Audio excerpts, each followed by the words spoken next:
Me llamo Valeria Ríos, tenía 29 años cuando quedé embarazada y durante mucho tiempo creí que lo más difícil sería el parto. Nunca imaginé que lo verdaderamente insoportable sería ver cómo alguien más empezaba a vivir mi maternidad mientras yo aún llevaba a mi hijo dentro del vientre. La obsesión comenzó con cosas pequeñas, casi imperceptibles. Sofía, la hermana de mi esposo Daniel, se ofrecía para acompañarme a las citas médicas, opinaba sobre lo que debía comer. Tocaba mi barriga sin pedir permiso y sonreía como si ese bebé le perteneciera. Al principio pensé que solo estaba emocionada, que era normal. Hasta que empezó a decir frases como nuestro bebé y mi hijo va a ser así sin corregirse nunca, cuando supe que era niño y dije que quería llamarlo Mateo. Sofía frunció el ceño y respondió sin mirarme que ese nombre no le gustaba, que ella ya había pensado en otro, Samuel, y que ese le quedaba mejor. Reí incómoda esperando que Daniel dijera algo, pero él solo sonrió y dijo que no peleáramos por tonterías.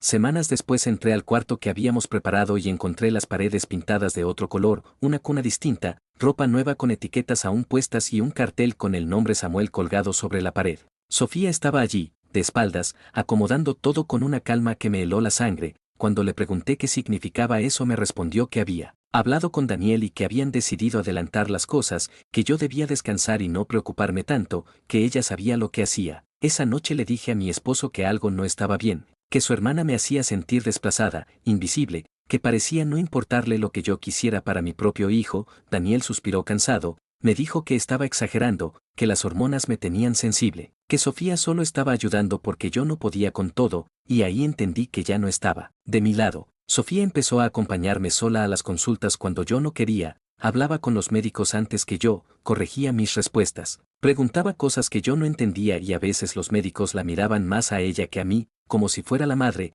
Una vez incluso una enfermera se refirió a ella como la tía y Sofía no la corrigió, solo sonrió. Los últimos días del embarazo fueron un infierno silencioso. Daniel no me daba cariño. Sofía dormía en la casa con la excusa de ayudarme y yo sentía que mi lugar se hacía cada vez más pequeño. La noche en que comenzaron las contracciones Daniel insistió en llevarme al hospital donde Sofía tenía contactos. Dijo que era mejor, más seguro. Yo estaba tan adolorida que acepté. Recuerdo la sala blanca, las luces, el médico hablando rápido, papeles que Daniel firmaba sin explicarme nada, una mascarilla sobre mi rostro y la voz de Sofía diciendo que todo iba a salir bien. Me durmieron. Cuando desperté, el silencio fue lo primero que me pareció extraño. No había llanto, no había movimiento, solo el sonido de un monitor lejano. Pregunté por mi bebé y la enfermera me miró confundida. Dijo que debía descansar, insistí, mi garganta se cerraba, sentía que algo estaba mal. Fue entonces cuando entró Daniel con los ojos rojos y me dijo que nuestro hijo no había sobrevivido, que hubo complicaciones, que los médicos hicieron lo posible. Pedí verlo, supliqué, grité, me dijeron que no era recomendable, que ya se habían encargado de todo, que pensara en mi salud. Sofía no apareció ese día, los días siguientes fueron borrosos, me dieron de alta rápido. Nadie me entregó documentos claros, el acta decía que el bebé nació sin signos vitales, algo en mí no lo aceptaba, no me dejaron despedirme, no tuve cuerpo, no tuve nada. Semanas después, mientras buscaba ropa para donar, encontré en el celular de Daniel un correo del hospital, con un asunto que decía registro corregido. Al abrirlo vi un nombre que no era el mío, una madre distinta, una fecha levemente modificada, sentí náuseas, comencé a atar cabos. Y entonces recordé algo que me destruyó por dentro. Sofía había dicho meses atrás que siempre soñó con ser madre, pero que el destino había sido injusto con ella. Fui al hospital sola, pedí información, me dijeron que no existía ningún error, que según los registros yo nunca había dado a luz allí, que mi historia indicaba una pérdida temprana. Cuando mencioné a mi hijo me miraron con lástima, como si estuviera delirando. Salí temblando, fui directo a casa de Sofía.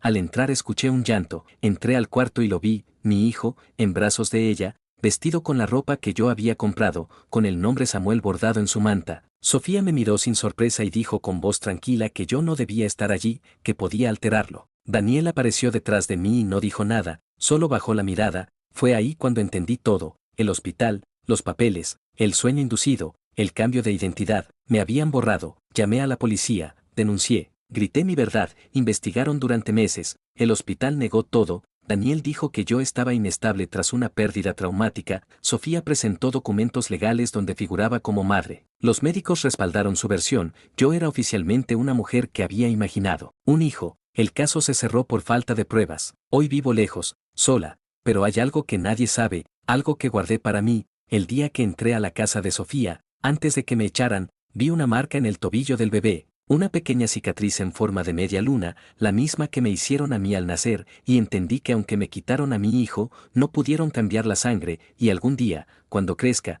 cuando dude, cuando sienta que algo no encaja, va a buscar la verdad, y voy a esperar. Me llamo Andrea Salazar, vivía sola en un apartamento pequeño, trabajaba todo el día y casi nunca tenía tiempo para ordenar, así que hacía el aseo de noche, cuando llegaba cansada, sin ganas de pensar. Jamás le vi problema a eso hasta esa madrugada, porque nadie me dijo que limpiar después de medianoche no atrae cosas.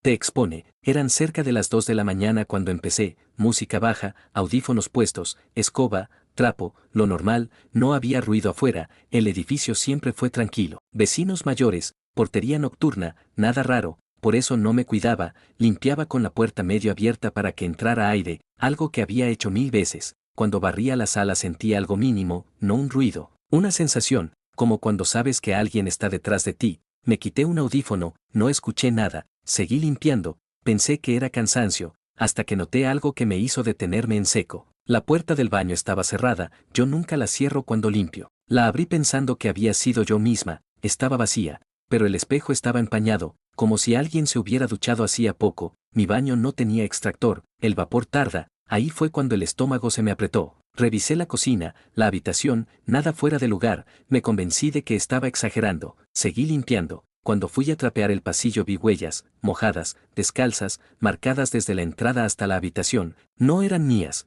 yo tenía chanclas, me quedé mirándolas, sin moverme, esperando que mi cabeza encontrara una explicación lógica, cuando escuché el sonido más claro de toda la noche, una respiración, no venía de ningún cuarto, venía de detrás de mí, no grité, ni corrí. Me quedé quieta, una mano me tocó el hombro y una voz masculina, tranquila, cansada, como de alguien que no quería problemas, me dijo, perdón. Pensé que la casa estaba vacía.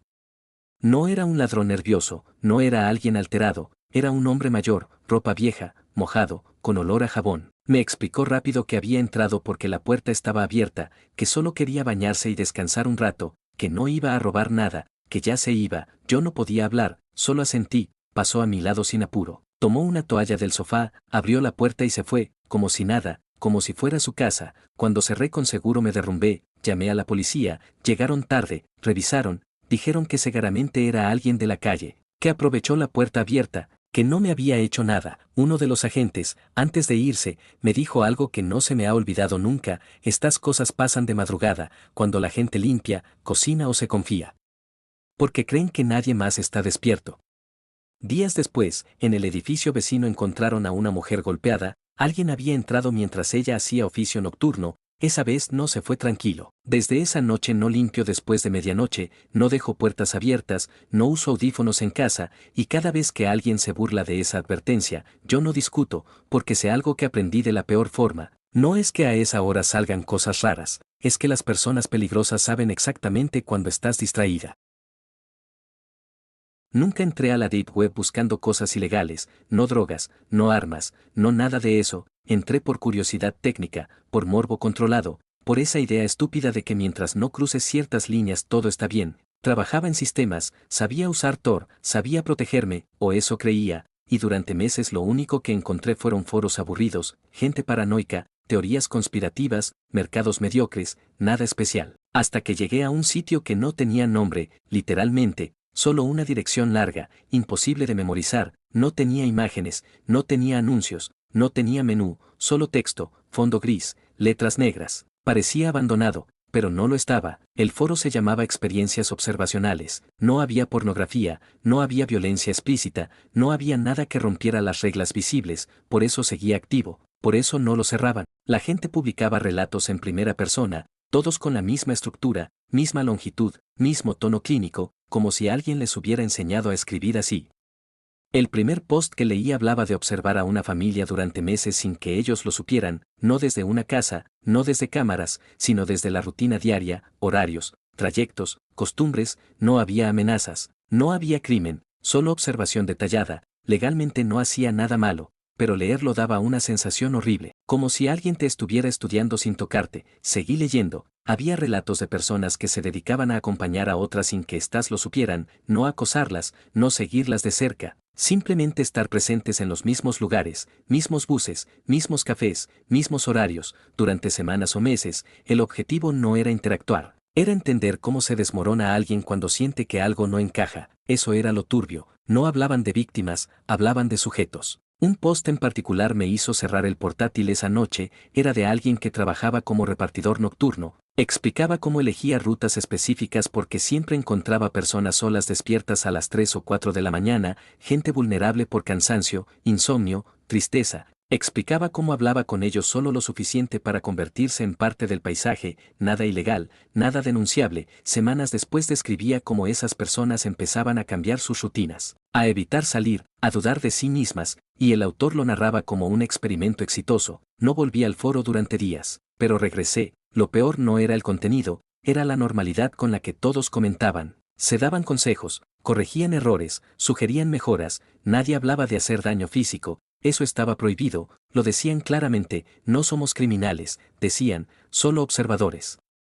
Hasta que encontré una categoría nueva, casos cerrados. Ahí nadie escribía en primera persona, que habían desaparecido de redes sociales, de trabajos, de ciudades. No decían que ellos fueran responsables, solo documentaban el proceso previo, como si la desaparición fuera una consecuencia natural, no un objetivo.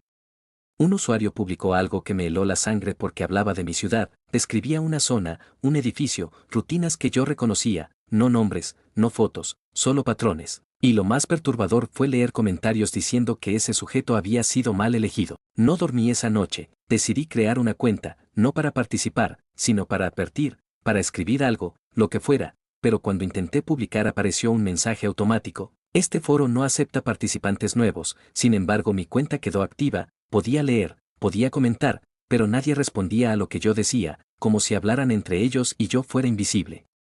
Semanas después empecé a notar cosas en mi vida diaria, nada grande, pequeñas coincidencias. Personas repitiéndose en lugares distintos, alguien que parecía cruzarse conmigo más de lo normal. Pensé que estaba paranoico, hasta que un día alguien comentó en el foro algo que solo yo había escrito en privado en un archivo personal, no en redes, no en correos, no en ningún lugar público. No decía mi nombre, no me amenazaba, solo citaba una frase mía y la analizaba como si yo fuera otro caso más. Entendí entonces lo que realmente era ese foro. No compartían historias pasadas, estaban escribiendo en tiempo real, documentaban personas que no sabían que estaban siendo documentadas, y lo hacían de una forma que no dejaba huella legal, porque observar no es delito, hablar no es delito, analizar no es delito. Intenté salir, borrar todo, dejar de entrar, pero ya no importaba, porque el punto no era la web solo era donde se reunían, lo real pasaba afuera.